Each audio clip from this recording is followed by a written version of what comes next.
ஜலகை junction நேயர்களுக்கு வணக்கம். நான் உங்கள் பிரபாகரன். இன்றைக்கி நம்ம எங்கே இருக்கோம்னு பார்த்தீங்கன்னா, சேலம் மாவட்டம் சங்ககிரி வட்டத்தில் இருக்கக்கூடிய கண்ணந்தேரி பகுதியில் இருக்கிறோம். இங்கே சேலம் மேற்கு மாவட்டத்தை சேர்ந்த சிறு குறு விவசாயிகள் ஒரு மாபெரும் கண்டன ஆர்ப்பாட்டத்தை கையில் எடுத்திருக்காங்க. அது என்னங்கிறது அவங்ககிட்ட கேட்டு தெரிஞ்சுக்கலாம். வாங்க போகலாம்.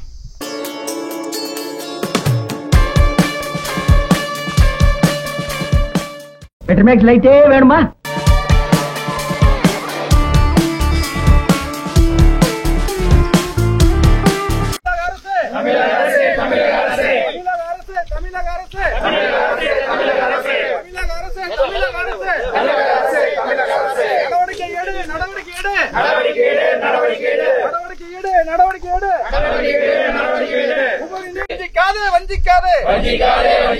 விவசாயிகளை வஞ்சிக்காதே. போராட்டம் இது போராட்டம். விவசாயிகளின் போராட்டம். போராட்டம் இது போராட்டம். விவசாயிகளின் போராட்டம். வெல்லட்டும் வெல்லட்டும். விவசாயிகளின் போராட்டம் வெல்லட்டும். நீர் மேலாண்மை செய்து தமிழக விவசாயிகளை காத்திடு. காத்திடு காத்திடு. தமிழக விவசாயிகளை காத்திடு. வீணா போகுது வீணா போகுது. ஒரு நீர் வீணா கடலுக்கு போகுது. வீணா போகுது வீணா போகுது. பல லட்சம் கண்ணாடி உபரி நீர் வீணா கடலுக்கு போகுது. நடவடிக்கை எடு நடவடிக்கை எடு. நடவடிக்கை எடு நடவடிக்கை எடு. 100 ஏர் திட்ட பணிகளை முடிக்க நடவடிக்கை எடு. இந்த உபரி நீரை ஒரு சொட்டு தண்ணீரை கூட கடலுக்கு போகக்கூடாது. ஒன்னா குடிநீருக்கு பயன்படணும், அல்லது ஏரி குளங்களை நிரப்பணும், நிலத்தடி நீர் மட்டும் உயரணும். அதற்கு பின்னாடி போகணும். நம்ம வேணும்னு சொல்ல, இது உபரி நீர் இந்த சேலம் மாவட்டத்தினுடைய உரிமை. நமக்கு தண்ணீர் கிடைக்கல, டெல்டா மாவட்டம் போது நாங்க அதை தடுக்கல. ஆனா உபரியா வீணா கடலுக்கு விடாதீங்க. நெட்டா எடுத்து ஏன் வீணா கடலுக்கு விடணும்? அரசு ஏன் வீணா விடணும்? இவ்வளவு ஏரி குளம் வறண்டு காஞ்சி கிடக்குது. எதுக்காக வீணா கடலுக்கு தண்ணி விடுறீங்க? கடந்த ஜூலை 31ஆம் தேதி இது சென்னை உயர்நீதிமன்ற நீதிபதி அவர்கள் இது சம்பந்தமாக நீதிமன்ற அரசர்கள் இது சம்பந்தமாக ஒரு கேள்வி வைக்கிறாங்க. அரசுகிட்ட என்ன சொல்றாங்க? ஏன் இந்த அரசு வீணா போகின்ற அந்த உபரி நீர் சேமிக்கும் திட்டங்களை செய்யவில்லை அப்படின்னு சொல்லி கேக்குறாங்க. அந்த உயர்நீதிமன்ற நீதி அரசர்கள் கேட்ட அந்த கேள்விக்கு தமிழக அரசு நாங்க உடனே அதுக்கு நடவடிக்கை எடுக்கிறோம்னு சொல்லி கொடுத்துட்டீங்க. ஆனா கொடுத்து தண்ணியை மட்டும் திறந்துடும் போது நாங்க வறண்ட ஏரிக்கு நிரப்பணும்னு சொன்னீங்க. இப்ப உபரி நீர் இங்கிருந்து 16 மத வழியா போன உபரி நீர் எத்தனை ஏரி நிரம்பி இருக்குது சொல்ல முடியுமா? இங்கிருந்து போன உபரி நீர் எத்தனை ஏரிக்கு நிரம்பி நேரா கொள்ளை எடுத்து போகுது, கடல்ல கலக்குது. இதுதான் நடக்குது. இதை செய்யக்கூடாது. நாங்க கேட்கறதுலாம் வீணா தமிழ்நாடு முழுக்க இருக்கின்ற வறண்ட ஏரி குளங்களை நிரப்புறதுக்கு உங்களுக்கு என்ன சிரமமா இருக்குது? அங்கங்க போடுங்க, சின்ன சின்ன திட்டங்களை போடுங்க, வாய்க்கால் வெட்டுங்க, சின்ன சின்ன நீரேட்டு திட்டங்கள் போடுங்க, அந்த ஏரிக்கு விடுங்க போட்டோம். எல்லா மாவட்டத்திலும் நாங்க கேட்கறோம். தமிழகம் முழுசும் தான் நாங்க கேட்கறோம். எல்லாம் பாயிட்டுமே, எல்லா இடத்துலயும் நிலத்தடி நீர் மட்டும் வரட்டும். நல்ல சுத்தமான குடிநீர் கிடைக்கும், சுத்தமான விவசாயத்துக்கு தண்ணீர் கிடைக்கும். இதைத்தான் நம்ம கேட்கிறோம். அரசாங்கத்தை வேற நம்ம என்ன கேட்கிறோம்? இதை அரசு உடனடியாக கவனத்தில் கொண்டு நடவடிக்கை எடுக்க வேண்டும் என இந்த காவிரி உபரிநீர் நடவடிக்கை குழு சார்பாக, இந்த விவசாயிகளின் சார்பாகவும் நாங்கள் கேட்டுக்கொள்கின்றோம். ஒரு பைசா கரண்டுக்காக நாராயணசாமி இப்ப எத்தனை பேருக்கு தெரியும்னு தெரியல. ஆரம்ப காலத்துல நீங்க எல்லாம் பிறந்த இருக்கிறது வாய்ப்பு இல்ல. 1962 ஆரம்பிச்ச சங்கம் 70ல இந்த ஒரு பைசா கலைஞர் 13 பைசா 12 பைசாவா 13 பைசாவா பண்ணாரு. அப்ப அந்த ஒரு பைசாவை குறைக்க சொல்லி பெரிய போராட்டம் நடந்தது, கட்டை வண்டி போராட்டம். இப்ப எங்க மாதிரி வயசானவங்களுக்கு தான் அது தெரியும். அதுல 54 பேரை சுட்டு கொண்டாங்க. சாதாரண இல்ல, உங்களை போல விவசாயிகள், நம்மளை போல விவசாயிகள் பாதிக்கப்பட்டதுனால அதுக்கு பின்னாடி வந்த அரசுகள் அது 3 HP இருக்கிறவங்களுக்கு இலவசம், 5 HP இருக்கிறவங்களுக்கு இலவசம், கடைசியில பணமே வேண்டாம்னு சொல்லி நிறுத்தினாங்க. காரணம் என்னன்னா, விவசாயிகள் அன்றைக்கு ஒன்றுபட்டு போராடினாங்க, வென்றார்கள். அரசு நம்மளை கண்டு பயந்துகிட்டது.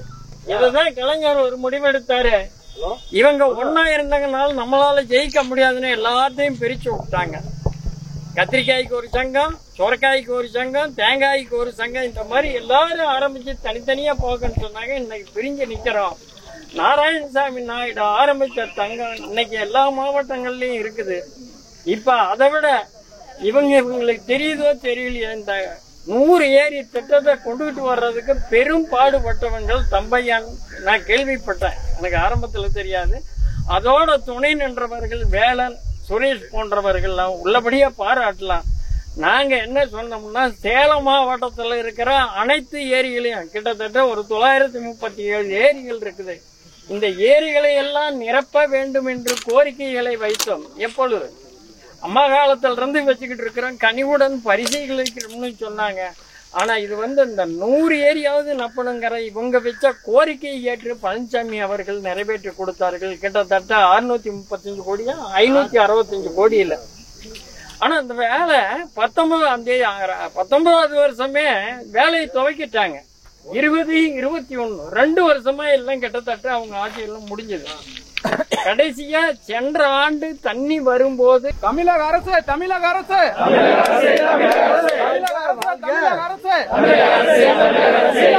வீணா போகுது உபரி நீர் வீணா போகுது உபரி நீர் வீணா போகுது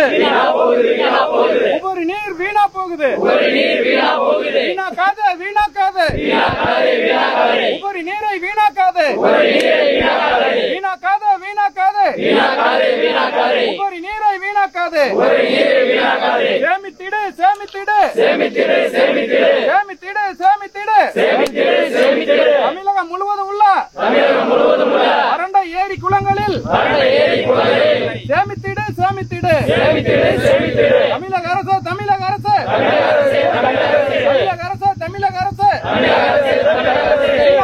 வீணா போகுது வீணா கடலுக்கு போகுது.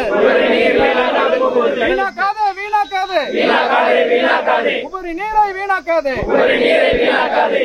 அதே மாதிரி இங்க கண்ணந்தேரி ஏரிக்கு இந்த ஏரிக்கு வந்துருச்சுன்னா இன்னொரு வழி இருக்குதுங்க. அப்ப அந்த தண்ணீர் குட்டையில இருந்து வண்ணாங்கோட்டை போயிட்டு வைகுந்தம் ஏரிக்கு போகுதுங்க. வைகுந்தம் ஏரியோட அதாவது ஆலாங்காட்டு வழியில போற இது ஆலாங்காடு வைகுந்தம் செல்லியம்மன் கோயில் ஏரியோட முடிஞ்சு போயிருது. செல்லியம்மன் கோயில இருந்து அந்தாண்ட பம்ப் பண்ணி கல்லேரி விட்டுட்டா நாமக்கல் மாவட்டத்துல 30 ஏரி நம்போம். அதுக்கு வாய்ப்பு இயற்கை வழியே இருக்குதுங்க. ஒரே ஒரு பம்பிங் பண்ணிவிட்டா அதுல இருந்து 30 ஏரி கல்லேரியில இருந்து அந்த பட்ட போடியில மல்லசமுத்திரம் வழியா அப்படியே ஃபுல்லா ஏரி நிரம்பும். அத்தனை ஏரிக்கு வாய்ப்பு இருக்குது. அதை இன்னும் செய்யல. இப்ப இங்க கண்ணந்தேரி இருக்குது. பக்கத்துல பாத்தீங்களா இந்த பக்கம் 2-3 ஏரிக்கு தண்ணி கனெக்ஷன் இல்ல. கண்ணந்தேரியில சொல்லுங்க, உள்ளூர்ல நீங்க கோசாரிப்பட்டு ஏரிக்கு இல்ல, தலைவர் இன்னொரு ஏரி இருக்குங்க, பச்சையம் கோயில் ஏரிக்கு இல்ல. இந்த மாதிரி 2-3 ஏரி இங்க இந்த இருந்தா இல்லைங்க, வழியில இல்ல. இதெல்லாம் விடுபட்டு இருக்குது. இதுக்கு நம்ம இந்த ஏரிக்கு வச்சா கூட நம்ம விவசாயிகள் வச்சு கூட ஒரு வாய்க்கால் எடுத்துட்டு கூட அந்த ஏரிக்கெல்லாம் நம்ம விடலாம், வாய்ப்பு இருக்குது. இது தண்ணி அரசாங்கம் கொண்டாடணுங்கிறத நம்ம கேட்டுக்கிறோம்.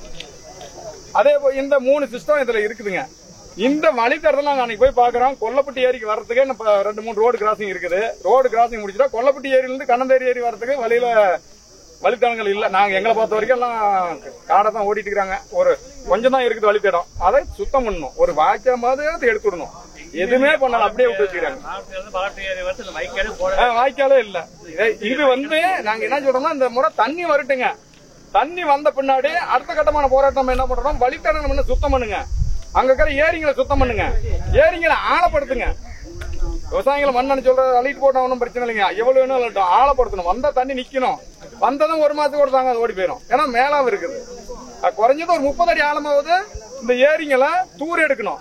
வாய்க்கால தூர் எடுக்கணும். தூர் எடுத்துட்டு நல்ல முறையில எல்லாமே தண்ணி எடுத்துட்டு தள்ளுன்னு வரணும். அங்கங்க தமிழ்நாடு முழுக்க நிலத்தடி நீர்மட்டம் உயரணும்னா ஒரே வேலை இந்த உபரி நீர் சேமிக்கணும்.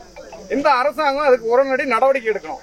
இதுக்கு நம்ம விவசாயிகள் அனைவரும் ஒன்று கூட வேண்டும் என இந்த காவிரி உபரி நடவடிக்கை சார்பாக அன்போடு உங்கள் அனைவரையும் கேட்டுக்கொள்கின்றேன்.